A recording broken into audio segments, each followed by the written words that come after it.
नमस्कार, active news महक में आपका स्वागत है। मैं हूं आपके साथ आरोही।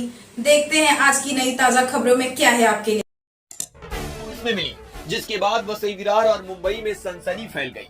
आपको बता दें, 15 साल की उम्र बहुत नादान होती है। इस उम्र में बच्चों को पता नहीं रहता है कि वह जिसकी संगत में है उसका क्या बैकग्राउंड है, उसका कैरेक्टर कैसा है। इसी के चलते कई बार बच्चे गलत लोगों की संगत में आ जाते हैं और फिर अपनी जान गंवा बैठते हैं। ऐसा ही हुआ मुंबई के अंधेरी की 15 साल की स्कूली छात्रा वंशिता राठौड़ के साथ। वंशिता अंधेरी में अपने माँ बाप के साथ रहा करती थी और सोशल मीडिया पर एक युवक से दोस्ती कर उसको दिल दे बैठी थी। उस युवक का नाम था संतोष मकवाना। दोनों नियमित रूप से मिला करते थे। संतोष के एक दोस्त विशाल का घर जो जुहू में था, वंशिता और संतोष कई बार विशाल के घर पर ही जाया करते थे। दोनों आमतौर पर दोपहर के वक्त ही मिला करते थे, जब विशाल के माँ बाप अपने अपने काम पर बाहर गए होते थे। वंशिता के परिवार वालों को संतोष और वंशिता के अफेयर के बारे में पता चल चुका था, तो उन्होंने एक दिन संतोष को अपने घर बुलाया और उन्होंने उसे जोर से थप्पड़ मारा और कहा कि आगे से कभी भी उनकी बेटी से मिला तो। खैर, संतोष को थप्पड़ बहुत खल गया। उसने इसे अपने अपमान की तरह ले लिया। उसने इसी वक्त बदला लेने की ठान ली। उसने अपने इरादे वंशिता से जाहिर नहीं किया, लेकिन उसने अपने दोस्त विशाल को जरूर कॉन्फिडेंस में ले लिया। उसी थप्पड़ कांड के बाद संतोष ने वंशिता से आखिरी बार मिलने की इच्छा जताई। 25 अगस्त को वंशिता दोपहर 11:50 पर स्कूल की यूनिफॉर्म पहनकर अपने घर से निकली, लेकिन वहां स्कूल नहीं पहुंची। उसे रास्ते में संतोष ने पिकअप कर लिया। फिर दोनों विशाल के घर पहुंचे, जो जुहू में है।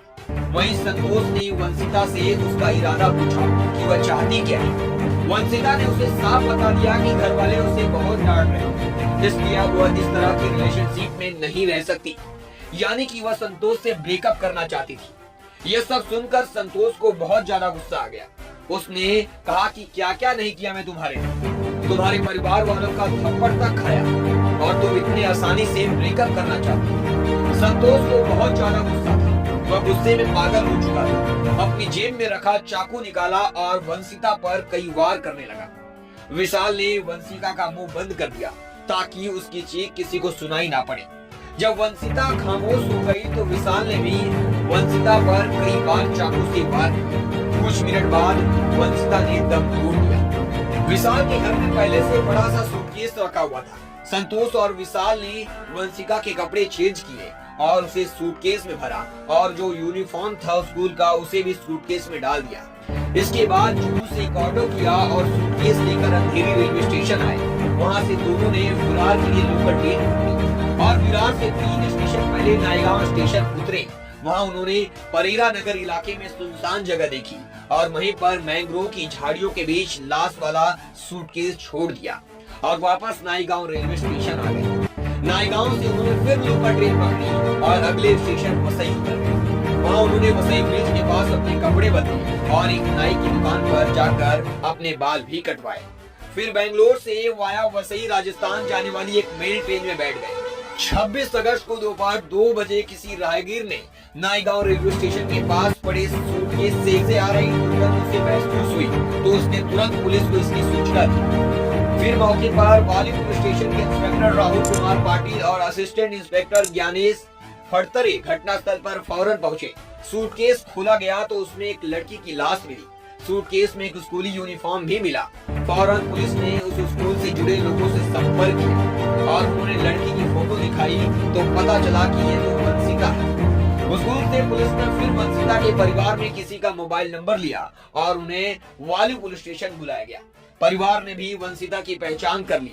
पुलिस ने परिवार से पूछा कि क्या उन्हें किसी पर शक है, तो जवाब में सही संतोष मकवाना का पता और मोबाइल नंबर वंशिता के घर वालों ने पुलिस को बताया। पुलिस ने दोस्त संतोष के घर पहुंची तो वहां संतोष नहीं मिला। मोबाइल नंबर चेक किया गया तो वह स्विच ऑफ मिला। पुलिस ने फौरन समझ गई कि वंशिका के कत्ल के पीछे जरूर संतोष का ही हाथ है। उसके फोन नंबर को सर्विलांस पर डाल दिया गया। उसका सीडीआर भी निकलवाया गया। 26 अगस्त को सुबह 5:42 पर 10 सेकंड के लिए ये फोन अहमदाबाद रेलवे स्टेशन पर ओपन हुआ था, मतलब स्विच ऑन हुआ था। फौरन वाली पुलिस की टीम अहमदाबाद पहुंची। रेलवे स्टेशन के आसपास के होटल और जो भी रुकने की जगह थी वहां पर पुलिस तक तलाशी करती रही। कहीं भी संतोष मकवाना और विशाल जो उसका दोस्त था कहीं छुपे तो नहीं है, लेकिन पुलिस की छानबीन में वह लोग नहीं मिले। इसके बाद पुलिस ने पता किया कि 5:42 के आसपास अहमदाबाद रेलवे स्टेशन पर कौन सी ट्रेन आई। आपको बता दें, फिर पता चला कि बेंगलुरु से वाया वसई राजस्थान जाने वाली गाड़ी इस वक्त अहमदाबाद रेलवे स्टेशन पर आई थी। वसई से ये ट्रेन पिछली रात 11:15 बजे छूटी। इसके बाद एक टीम को वापस वसई रेलवे स्टेशन के सभी सीसीटीवी फुटेज चेक करने को कहा गया। संतोष मकवाना इंजन से लगी कोच जो लास्ट इंजन के पीछे रहती है, उसी में अपने किसी दोस्त के साथ चढ़ा। बाद में संतोष मकवाना की और बैकग्राउंड डिटेल निकाली गई तो पता चला कि उसकी दादी का घर अहमदाबाद से 150 किलोमीटर दूर पालनपुर में है। अहमदाबाद का अगला स्टेशन महसाणा और फिर उसके बाद का पालनपुर ही है। इसलिए पुलिस ने महसाणा और पालनपुर रेलवे स्टेशन के सीसीटीवी फुटेज भी देखे कि कहीं संतोष वहां से उतरा तो नहीं, लेकिन इन दोनों रेलवे स्टेशन पर इंजन की दिशा की ओर से कोई सीसीटीवी कैमरा नहीं था। इसलिए यह पता नहीं चल सका कि संतोष इन दोनों रेलवे स्टेशन पर कहीं उतरा भी है या नहीं। इसलिए संबंधित गाड़ी के राजस्थान वाले आगे के सभी स्टॉपेज की सीसीटीवी फुटेज देखने के लिए करीब आधा दर्जन पुलिस वालों की टीम बनाई गई। इंस्पेक्टर राहुल कुमार पाटिल ने बताया कि इस केस की जांच के दौरान 500 से ज्यादा सीसीटीवी फुटेज चेक किए गए, लेकिन आरोपी किस रेलवे स्टेशन पर उतरे यह पता नहीं चल सका। पुलिस ने गुजरात से पालनपुर जाने का फैसला किया, जहां संतोष मकवाना के पिता का मूल गांव है, जहां उसकी दादी रहती है।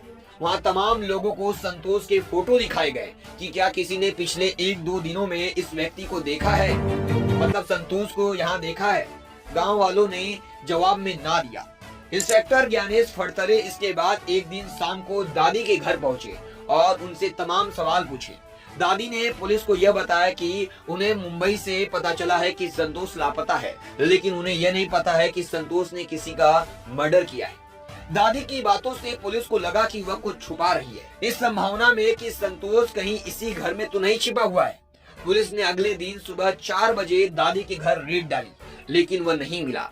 इस रेड की खबर पूरे गांव में पहुंच गई। उस आदमी को भी इसकी जानकारी मिल गई जिसका संतोष की दादी से कुछ महीने पहले किसी संपत्ति विवाद पर बहुत झगड़ा हुआ था। इस व्यक्ति को पता चला कि दादी के घर 2 लोग आए हुए हैं। उसने पुलिस को इसकी सूचना दे दी। इसके बाद दादी और उनके आसपास के घरों में रेड डाली गई। संतोष मकवाना और उसका साथी विशाल को पुलिस वहां से गिरफ्तार कर मुंबई लाकर पुलिस ने जब पूछताछ की तो पुलिस की पूछताछ में संतोष ने बताया कि वंशिता के मर्डर के बाद उसने अपने सभी मोबाइल नंबर बंद कर अपने पैंट की जेब में रख लिए थे, लेकिन अहमदाबाद रेलवे स्टेशन पर एक बटन जेब में दबने से गलती से 10 सेकंड के लिए स्विच ऑन हो गया था। इस छोटी सी गलती ने उसके साथी विशाल को और उसको सलाखों के पीछे पहुंचा दिया। अगर वो मोबाइल नंबर गलती से अहमदाबाद रेलवे स्टेशन पर पेंट में नहीं ऑन हुआ होता तो शायद आज संतोष मकवाना और उसका दोस्त नहीं पकड़े जाते। इस खबर पर आपकी क्या राय है, हमें कमेंट सेक्शन में जरूर